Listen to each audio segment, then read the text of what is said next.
Beast பக்தி நேயர்களுக்கு உங்களின் மருத்துவ எஸ்ஆர் சங்கரேஸ்வரியின் அன்பான வணக்கங்கள். ஆவணி மாத பலன்கள். ஆவணி மாதம் அப்படின்னால என்னன்னு பார்த்தீங்கன்னா, அதாவது கிரகங்களின் ராஜாவான சூரியன் தன்னுடைய வீட்டுக்கு, சொந்த வீட்டுக்கு வருடத்திற்கு ஒரு முறை தான் வருவார். அதான் பாருங்கள், இந்த ஆவணி மாதத்துக்குள்ளே தான் அவருடைய ராசிக்குள்ளே சொந்த வீட்டுக்குள்ளே என்ட்ராகிறார். இதான் பாருங்கள், ஆவணி மாதம் வந்து சிம்ம மாதம் அப்படிங்கிறது. இவர் தான் காலபுருஷனுக்கு 5ஆம் வீட்டு அதிபதியும் கூட. அப்போ இந்த நாட்களில் என்ன நடக்கும், இந்த ஆவணி மாதத்தில் என்னென்ன சிறப்புகள் இருக்குது அப்படின்னா, முக்கியமான பண்டிகைகள் எல்லாமே நடக்கிறது பாருங்கள் இந்த ஆவணி மாதம். அப்படின்னா ஆவணி மாதத்தில் வரக்கூடிய ஒவ்வொரு ஞாயிற்றுக்கிழமையும் பாருங்கள் மிகவும் சிறப்பானது. ஏன்னா கிரகத்துடைய ராஜாவான சூரியனுடைய மாதம், சொந்த வீடும் இந்த ஆவணி மாதத்தில் இருக்கார். சூரியனாலே பாருங்கள் ஞாயிற்றுக்கிழமை.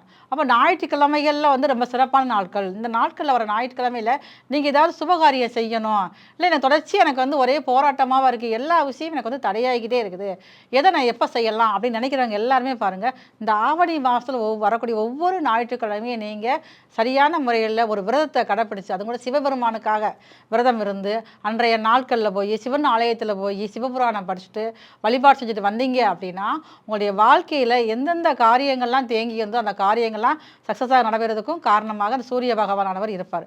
அதே நேரங்களில் இந்த மாதத்தில் தான் பாருங்கள் கோகுலாஷ்டமி வருது. அதே நேரத்தில் ஆவணி அவிட்டம் சொல்லக்கூடிய ஒரு முக்கியமான நாட்கள் வருது. அது வந்து ஆவணி மாதத்தில் வரக்கூடிய பௌர்ணமி தினத்தன்னைக்கு வருது. அதுக்கப்புறம் பாருங்கள், நம்ம கணங்களுக்கு அதிபதியான கணபதி விநாயகருடைய அவருடைய பிறந்த நாளை நம்ம எல்லாருமே கொண்டாடுறோம். அதுதான் பாருங்கள் விநாயக சதுர்த்தி அப்படிங்கிற முக்கியமான திருவிழாவும் பாருங்கள் இந்த ஆவணி மாதத்தில் வருது. அப்போ இந்த ஆவணி மாதத்தில் வரக்கூடிய ஒவ்வொரு பண்டிகையும் மிக சிறப்பான இருக்கிறனால இந்த அடுத்து வரக்கூடிய பதிவுகளில் நான் வந்து நம்ம ஒவ்வொரு ராசிக்கும் மேசம் முதல் மீனம் வரைக்கும் இருக்கக்கூடிய நபர்களுக்கு ஒவ்வொருவருக்கும் எந்த காரியத்தை நீங்கள் கவனமாக இருக்கணும், எதை நீங்கள் உடனே செஞ்சு முடிக்கணும் அப்படிங்கிற விஷயத்தை நம்ம வந்து ஒவ்வொன்றா பார்க்க போகிறோம். வாங்க வீடியோக்குள்ளே போகலாம். அன்பான விருச்சிக ராசினியர்களே, இந்த ஆவணி மாதம் இது வரைக்கும் சூரியன் வந்து எல்லா ராசிக்கும் சுற்றி இப்போ தான் உங்கள் ராசிக்கு 10ஆம் இடத்துல, பொதுவாகவே ஒவ்வொருத்தர் ஜாதகத்தில் 10ஆம் இடத்துல சூரியன் செவ்வாய் இருந்தால் திக்பலம், அந்த ஜாதகம் வந்து வலுவானதாக அர்த்தம். ஆனால் இப்போ அதே அமைப்பு தான் உங்களுக்கு வரப்போகுது. ஏன்னா நீங்கள் என்ன தான் பாருங்கள் 7.5 சனி எல்லா சனியும் முடிஞ்சிருச்சு, ஆனால் நீங்கள் அதுலேருந்து மீண்டு வரவே இல்லை. கடந்த 10 ஆண்டுகளாக, ஒரு 16 ஆண்டுகளாக கடுமையான ஒரு போராட்டத்துக்கு பற்றிதான் நீங்கள் இருக்கீங்க. ஆனால் இப்போ உங்களுக்கு இந்த வரக்கூடிய இந்த ஆவணி மாதம் உங்களுடைய 10ஆம் அதிபதியே வந்து வலுவோடு திக்பலத்தோடு தன்னுடைய சொந்த வீட்டில் இருக்கார். இது மிகப்பெரிய உங்களுக்கு ஒரு சாதனைகள் நிறைந்த மாதமாக இந்த மாதம் இருக்கும். முதல் விஷயம் என்ன அப்படின்னு சொல்லி பார்த்தீங்கன்னா, நான் அரசாங்க வேலைக்கு எல்லாம் எனக்கு தயாராகிடுச்சு, ஒரே ஒரு கையெழுத்து மட்டும்தான் வேணும், எனக்கு ஒரு ஆர்டர் மட்டும்தான் வேணும். அது எப்போ நடக்கும் அப்படின்னா இந்த மாதத்தில் அதுக்குண்டான வாய்ப்பு வந்து ரொம்ப அதிகமாக இருக்குது. அதே நேரத்தில் விருச்சிக ராசியை சேர்ந்த நிறைய நண்பர்களுக்கு இந்த நேரங்களில் தான் அரசியல்களில் போகணுங்கிற ஒரு எண்ணங்கள் வரும். அப்போ அரசியலை நான் போகலாமா? இந்த விருச்சிகத்தில் உள்ள அந்த 3 நட்சத்திரமே அப்படி தான். இவ்வளோ நாள் எல்லாமே நல்ல வாய்ப்புகள் வந்தாலும் நிறைய வாய்ப்புகள் தேடி வந்திருக்கும் அரசியல் நோக்கி போகிறதுக்கு, அதெல்லாம் விட்டுருவாங்க. ஆனால் இப்போ பாருங்கள், எனக்கு அரசியலுக்குள்ளே போகணும், எனக்கு ஒரு பெரிய அளவில் எனக்கு ஒரு பொறுப்புகள் வேணும். அதுவும் பாருங்கள், இவங்க போகிறது வந்து பெரிய அளவில் பொறுத்தும் போகணும்பாங்க, எடுத்தோடனே சின்ன லெவலில் போகணும்னு நினைக்கவே மாட்டாங்க. நான் 10ஆம் அதிபதி சூரியன் இல்லை அப்படிங்கிறப்ப இந்த நேரங்களில் அதுக்கான எண்ணங்கள் வர ஆரம்பிச்சிடும்.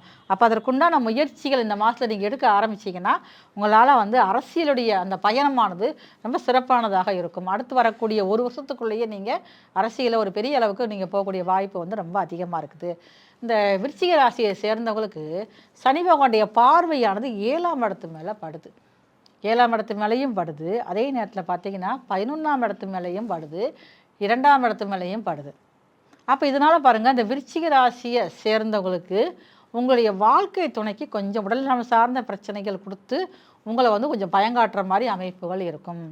என்னதான் வந்து சனி பகவானை வந்து குரு பகவான் பார்த்தாலுமே வந்து அந்த பயம் வந்து உங்களுக்கு கொடுத்துக்கிட்டே இருக்கும். சரியாகுமா, ஆகாதோ, இல்லை என்ன செய்யுமா, இனிமேல் நம்ம வந்து மருத்துவத்தில் பண்ணிக்கிட்டே இருக்கணுமா அப்படிங்கிற மாதிரி ஒன்று என்ன கொடுத்துக்கிட்டே இருக்கும். எல்லாம் இருந்தாலுமே பாருங்கள், இந்த ஆவணி மாதத்தில் அல்லது நீங்கள் வந்து ரெக்கவர் ஆகக்கூடிய வாய்ப்பு வந்து ரொம்ப அதிகமாக இருக்குது, சரியாகக்கூடிய வாய்ப்பு அதிகமாக இருக்குது. ஆனால் ஒரே விஷயம், விருச்சிக ராசியை சேர்ந்தவங்க உங்களுடைய வாழ்க்கை துணையை வந்து ஏதாவது யூனிஃபார்ம் போட்டு வேலை பார்க்குறாங்க, என்னுடைய மனைவி, ஏதாவது ஆண்களாக தான் என்னுடைய மனைவி, அதே பெண்களாக தான் கணவன், யாராவது ஒருத்தவங்க வந்து ஒரு டாக்டராகவோ, ஒரு வக்கீலாகவோ, இல்லை ஒரு போலீஸு, ஒரு இராணுவம், இல்லை சீருடை யூனிஃபார்ம் போட்டு டிரைவராகவோ அப்படி வேலை பார்க்குறவங்களா இருந்தாங்கன்னா அவங்களுடைய விஷயங்களை கொஞ்சம் நீங்கள் வந்து கவனமாக இருக்கணும். தேவையில்லாத ஏதாவது ஒரு சந்திக்கக்கூடிய வாய்ப்புகள் இருக்கிறனால, பிரச்சனை இருக்கிறனால அவங்க வேலையில் வந்து எப்பயுமே கொஞ்சம் கவனமாக இருந்தாங்கன்னா, இந்த ஆவணி மாதத்தில் அவங்களுக்கு எந்த ஒரு பிரச்சனையும் வர்றதுக்கு வாய்ப்பு அதிகமாக இல்லை. 4ஆம் இடத்துல வந்து ராகு வந்து இப்போதைக்கு அமர்ந்திருக்காரு. என்னதான் வந்து 4ஆம் இடத்துல வந்து ராகு வந்து அமர்ந்திருந்தாலும், உங்களுக்கு வந்து நிறைய வந்து இருக்கிற வீடை விட்டுட்டு வேறு வீட்டுக்கு போகணும். நான் இருக்கிற வீடு சின்ன வீடாக இருக்குது, இன்னொரு பெரிய வீடாக நான் வாங்கணும் ஆசைப்படுறேன். ராகு இருந்தாலே பாருங்கள், பெரிய அளவுக்கு தான் ஒரு எதிர்பார்ப்புகள்லாம் இருக்கும். அப்போ அந்த எதிர்பார்ப்புகள் அளவுக்கு நீங்கள் இப்போ வந்து ஒரு இடமோ ஒரு வீடோ வாங்கக்கூடிய வாய்ப்பு வந்து ரொம்ப அதிகமாக இருக்குது. 5ஆம் இடத்துல வந்து சனி பகவான் அமர்ந்திருக்கார். அது கூட எப்படி இருக்காருன்னா வக்கரமாக இருக்கார். அப்போ வக்கரமாக இருக்கிறப்ப உங்களுக்கு வந்து இந்த நேரங்கள்லாம் பாருங்கள், பூர்வீகத்து சொத்துக்கள் பிரச்சனைகள் ரொம்ப வந்துக்கிட்டே இருக்கும். இந்த சொத்து பிரச்சனை எப்பப்பா ஃபஸ்ட்டு முடியும், இது எப்போ முதல்ல சரி, எனக்கு சொத்து கூட வேண்டாம், நீ நிம்மதியாக விட்டால் போதும் அப்படின்னு சொல்லக்கூடிய அளவில் வந்து இந்த விருச்சிக ராசிக்கார ஒவ்வொருத்தருக்கும் இந்த பூர்வீகம் சம்மந்தப்பட்ட பிரச்சனைகள் கொடுக்குற மாதிரியே இருக்கும். அதே நேரத்தில் பாருங்கள், 10ஆம் இடத்துல கேது, சூரியன் கேது வேறு. அப்போ உங்களுக்கு வந்து நான் ஒரு ஆன்மீக சங்கங்களில் இருக்கேன், இல்லை எனக்கு ஏதாவது ஒரு சங்கங்களில் நீங்கள் இருக்கக்கூடிய இடத்துல இருக்கக்கூடிய சங்கங்களில் எனக்கு இருக்கேன் அப்படின்னா, அதுக்குண்டான தலைமை பண்பு உங்களை வந்து தேடி வரக்கூடிய அமைப்பாக இந்த நேரத்தில் இருக்கும். அந்த தலைமை பண்பும் நீங்கள் ரொம்ப நாளாக வந்து நீங்கள் எதிர்பார்த்துக்கிட்டு இருக்கிற மாதிரியே இருக்கும். அந்த பண்பு, அந்த தலைமை வரக்கூடிய அந்த பதவியானது உங்களுக்கு மிகப்பெரிய அளவில் வெற்றியை தரக்கூடிய அமைப்பாக இருக்கும். நீங்கள் நிறைய வந்து இந்த ஆவணி மாதத்தில் நீங்கள் பாருங்கள், ஆன்மீக யாத்திரை நீங்கள் சில முடிவு எடுத்திங்கன்னா அது ரொம்ப சிறப்பானதாக இந்த மாதம் முழுவதுமே இருக்கக்கூடிய வாய்ப்பு வந்து ரொம்ப அதிகமாக இருக்குது. இந்த ஆவணி மாதத்தில் நீங்கள் இருக்கக்கூடிய ஒவ்வொரு முயற்சியுமே உங்களுக்கு அதிகமான ஒரு வெற்றி பெறக்கூடிய அமைப்பாக இருக்கும். துளாராசிக்காரங்களுக்கு துளாராசி தான் உங்கள் ராசிக்கு வந்து 12வது ராசி, விரைய ராசி வேறு. துளாராசிக்கும் பாருங்கள், சனி பகவானுடைய பார்வையானது இது வரைக்கும் படலை. அப்போ உங்களுக்கு தூக்கம் வந்து இப்போ கொஞ்சம் இது வரைக்கும் நிம்மதியாக தூங்காமல் இருந்திருப்பீங்க. அப்போ சனியோட பார்வையானது உங்கள் ராசிக்கு வந்து 11ஆம் இடத்து மேலே தான் விடுது. அப்போ தூக்கம் ரொம்ப உங்களுக்கு வந்து இது வரைக்கும் இல்லாமல் இருந்திருக்கும். ஆனால் இப்போ பாருங்கள், நிம்மதியாக தூங்கக்கூடிய வாய்ப்பு வந்து ரொம்ப அதிகமாகவே இருக்கும். என்னதான் உங்களுடைய ராசிக்கு 2ஆம் இடத்து மேலே குரு பகவான் பார்வை பட்டாலுமே வந்து இது வரைக்கும் ஒரு தனிமையில் இருக்கக்கூடிய விருச்சிக ராசிக்காரர்களுக்கு இப்போ வந்து குடும்பத்தோடு சேர்ந்து இருக்கக்கூடிய வாய்ப்பு ரொம்ப அதிகமாக இருக்குது. ரொம்ப நாளாக நான் பிரிஞ்சிருந்தேன், என்னுடைய வேலை விஷயமாகவோ இல்லை தொழில் விஷயமாகவோ இல்லை ஏதோ ஒரு சண்டை சத்தம் போட்டு பிரிஞ்சிருந்தேன், ரொம்ப நாளைக்கு அப்புறம் இப்போ தான் நாங்கள் வந்து குடும்பத்தோடு நாங்கள் ஒன்று சேர்ந்துருக்கோம் அப்படி சொல்லக்கூடிய வாய்ப்பு வந்து இந்த விருச்சிக ராசிக்காரங்க நிறைய பேத்துக்கு இருக்குது.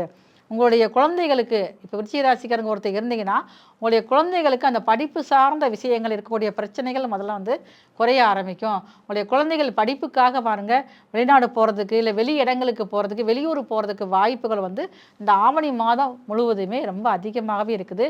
இந்த மாதத்தை நீங்கள் வந்து பயன்படுத்திட்டீங்க அப்படின்னா ரொம்ப சிறப்பானதாக உங்களுடைய குழந்தைகளுக்கு ஒரு எதிர்காலம், நல்ல ஒரு எதிர்காலம் கிடைக்கிறதுக்கு வாய்ப்பு அதிகமாக இருக்குது.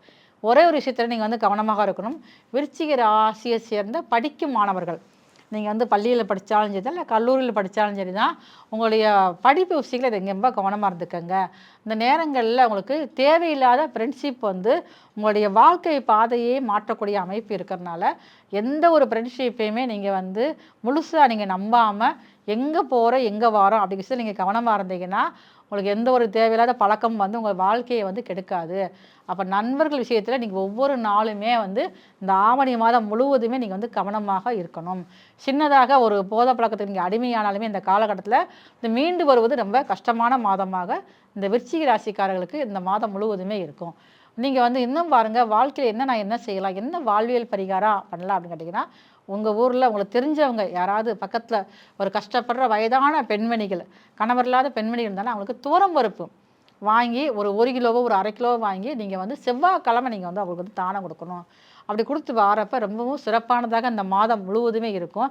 மேலும் ஒரு வழிபாடு என்ன, கோயில் வழிபாடு என்ன அப்படின்னு பார்த்தீங்கன்னா, வள்ளி தெய்வானையோடு வீட்டிற்கக்கூடிய முருகப்பெருமானுக்கு செவ்வாய்க்கிழமை காலையில் போய் ஒரு பாலாபிஷேகம் செய்து வழிபாடு செஞ்சுட்டு அங்கேயே அமர்ந்து வேல்மாறல் நீங்கள் வந்து படிச்சுட்டு வரணும். படிச்சுட்டு வந்தீங்கன்னா இந்த மாதம் முழுவதுமே மிகப்பெரிய சிறப்பான மாதமாக இருக்கும்.